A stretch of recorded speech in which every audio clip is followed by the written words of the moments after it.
meio de nós. Proclamação do Evangelho de Jesus Cristo segundo Mateus. Glória a vós, Senhor. Naquele tempo, disse Jesus aos seus discípulos: Eis que eu vos envio como ovelhas no meio de lobos. Sede, portanto, prudentes como as serpentes e simples como as pombas. Cuidado com os homens, porque eles vos entregarão aos tribunais e vos açoitarão nas suas sinagogas. Vós sereis levados diante de governadores e reis por minha causa, para dar testemunho diante deles e das nações. Quando vos entregarem, não fiqueis preocupados como falar ou o que dizer. Então, naquele momento, vos será indicado o que deveis dizer. Com efeito, não sereis vós que havereis de falar, mas sim o Espírito do vosso Pai é que falará através de vós.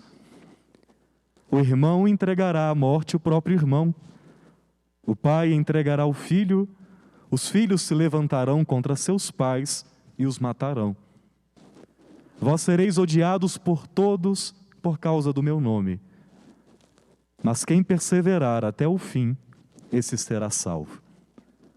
Quando vos perseguirem numa cidade, fugi para outra. Em verdade vos digo, vós não acabareis de percorrer a cidade de Israel antes que venha o Filho do Homem. Palavra da salvação. Glória a vós, Senhor.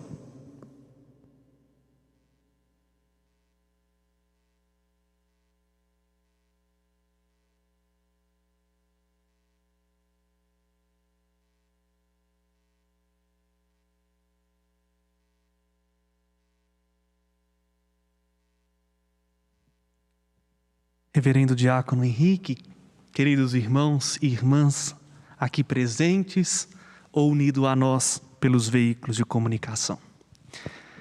Hoje no Brasil nós nos alegramos por uma da nossa raça, vamos assim dizer, que chegou à glória da santidade. Celebramos a memória da primeira mulher que foi canonizada, a primeira brasileira que foi canonizada.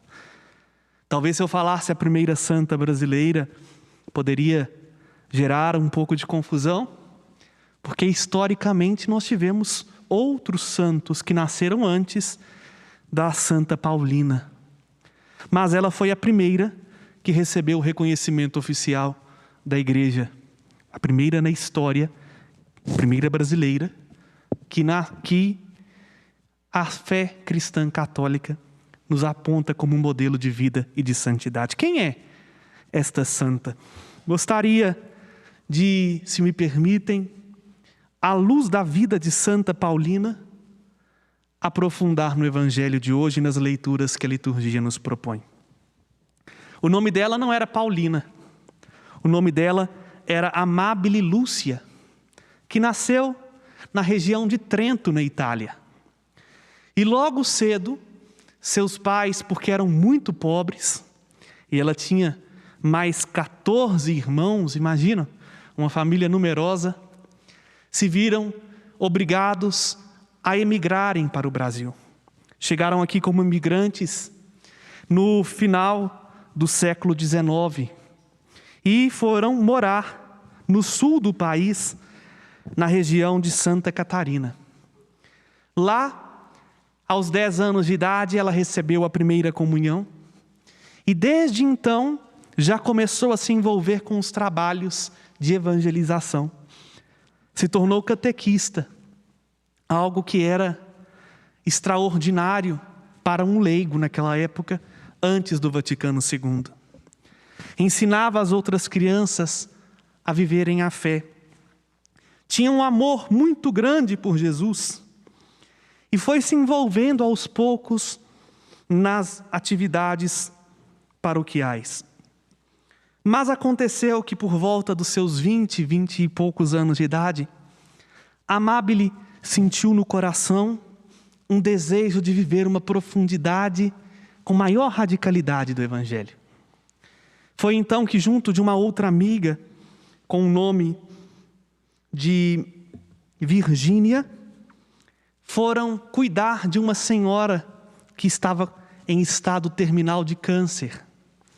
Com a permissão de seus pais e também do pároco da região, Amábile foi para um casebre, levou essa senhora que ninguém queria cuidar dela, e ela foi assim, sentindo ali a realização de uma vontade de Deus, que a partir daquela senhora foi abrindo o caminho para o cuidado dos pobres, de pessoas que não tinham com que alimentar no Brasil, mas de modo muito particular, dos pobres enfermos. E assim, Amábile foi crescendo. De um pequeno casebre com uma senhora com câncer, foi aumentando o número de enfermos, e também o testemunho daquela jovem menina foi encorajando outras meninas a se consagrarem a Cristo.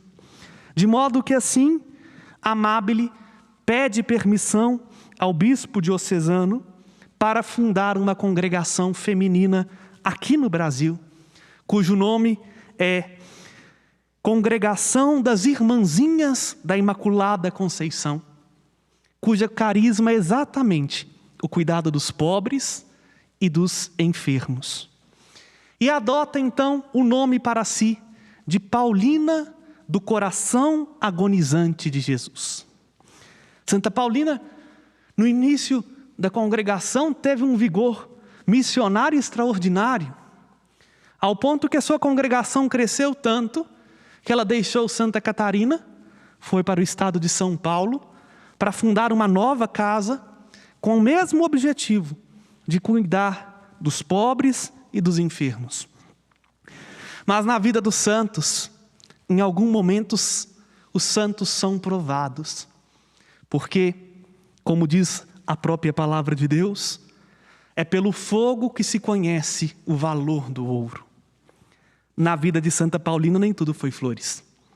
Depois que a casa de São Paulo foi instalada e fizeram assim a constituição, porque toda congregação religiosa tem um estatuto que regulamenta não só a ação externa da congregação, mas também o regimento interno, onde ela era, vamos dizer assim, a madre superiora enquanto fosse viva.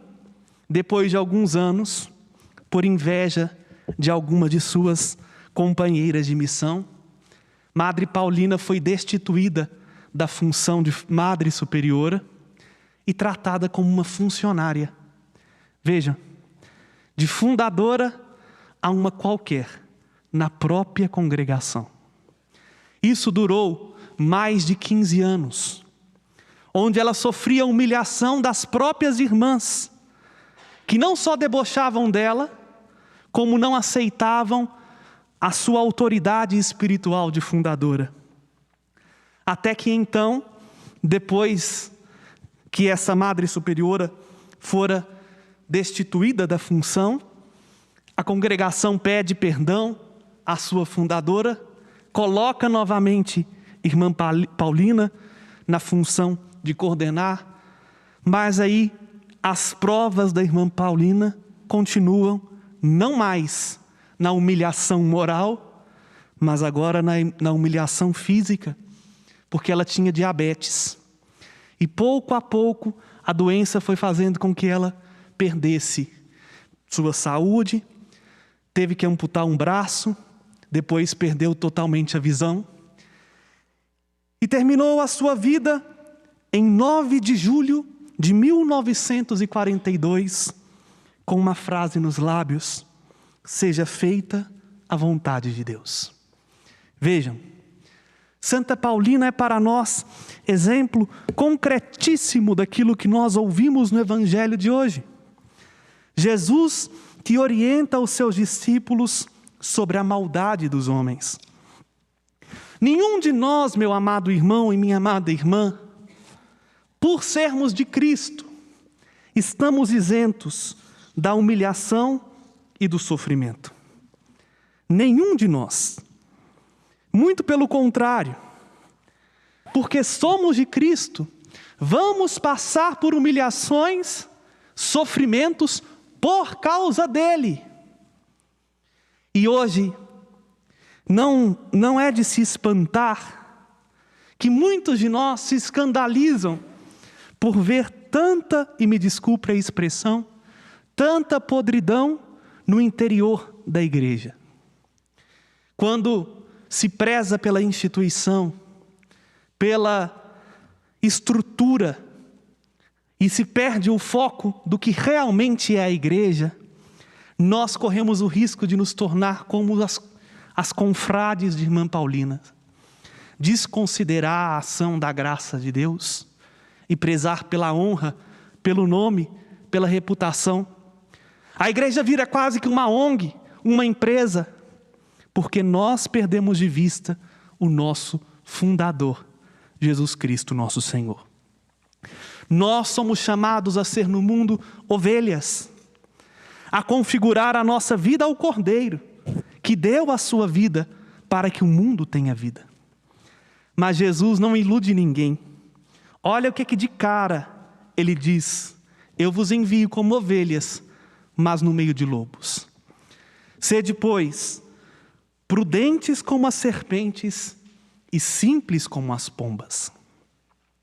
Se a gente desconsidera o lugar onde a gente está e a missão que nos foi confiada, quando a gente começa a passar pelo cadinho da humilhação, como nos recorda o livro do Eclesiástico, a gente começa a reivindicar para nós aquilo que não é nosso. Como os discípulos, a certa altura, viraram para Jesus e disseram: deixamos tudo para te seguir, e o que é que nós vamos receber agora? E Jesus diz: quem deixa pai, mãe, irmãos, terra, campos, bens, por causa de mim, receberá 100 vezes mais isso neste mundo com perseguições, e no mundo futuro a vida eterna. A virtude da Virgem Paulina não foi configurada e não foi conformada pelo bem extraordinário que ela fez. Oxalá se fizéssemos 10% de obras concretas que a irmã Paulina fez, de cuidado com os carentes e com os pobres. Mas não foi isso que a tornou santa. Na ilusão também que paira no nosso coração é essa: vamos alcançar a santidade quando fizermos grandes coisas. Não. O que fez a irmã Paulina santa foi justamente assumir para valer o nome que ela escolheu. Assumir o coração agonizante de Jesus como seu próprio coração. No escondimento da vida dela, quando ela não era mais ninguém naquele convento, foi ali que ela foi chamada a dar provas desse amor que ela tinha por Jesus. Porque ser cristão, quando tudo é muito fácil, aí não tem desafio nenhum. Ser cristão com saúde, ser cristão com a casa sem nenhum problema, com a despensa cheia de comida, com uma pastoral organizada, isso é muito fácil. Agora, ser cristão, quando nós somos desafiados a confiar mais em Deus do que em nossas próprias forças, quando a gente olha tudo ao nosso redor, até dentro da igreja, desmoronando, e a gente não perder a confiança naquele que nos chamou para ser luz, e não para ser estrela. Porque hoje também, me desculpe a franqueza, tem muita estrela dentro da igreja e pouca luz. Tem muita gente que atrai para si, que quer aplausos, que quer ser grande, mas que não ilumina nem a própria vida e não serve de luzeiro para a vida dos outros, porque não passam de estrelas, de famosos. Precisam ser luz, e a luz brilha, seja no alto de uma montanha, seja debaixo de uma cama, e ninguém consegue esconder o seu brilho. Aqui está um exemplo vívido diante de nós, o coração agonizante da irmã Paulina, que ainda quando fora desprezada por todas as suas irmãs, conseguiu demonstrar, com a força do seu testemunho, que o que ela fez não foi para a glória própria, que o que ela escolheu não foi uma grandeza humana. Ela escolheu amar a Jesus, naqueles que não tinham nada, naqueles que não valiam nada. Ela escolheu amar Jesus, mesmo sabendo que ela não valia nada, mas que era chamada por Ele a dar testemunho desta força da luz. Isso é graça de Deus.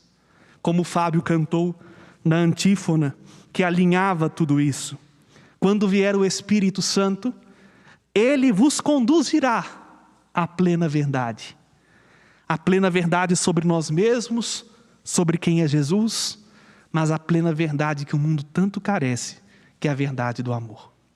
Que hoje, olhando para o exemplo desta santa brasileira, porque viveu e cresceu aqui no Brasil, nós possamos amar o Cordeiro, a sermos também nós ovelhas dele, ao ponto de que o mundo, vendo o nosso testemunho de santidade, se abra a esse amor incansável que não desiste de nós, que nos orienta, que nos puxa a orelha por amor, para que todos nós possamos chegar à estatura do nosso pastor, que está de braços abertos para dar-nos a vida que brota do seu lado e fazer com que esta nossa vida, marcada sim por dificuldades, seja uma vida que tenha gosto do céu.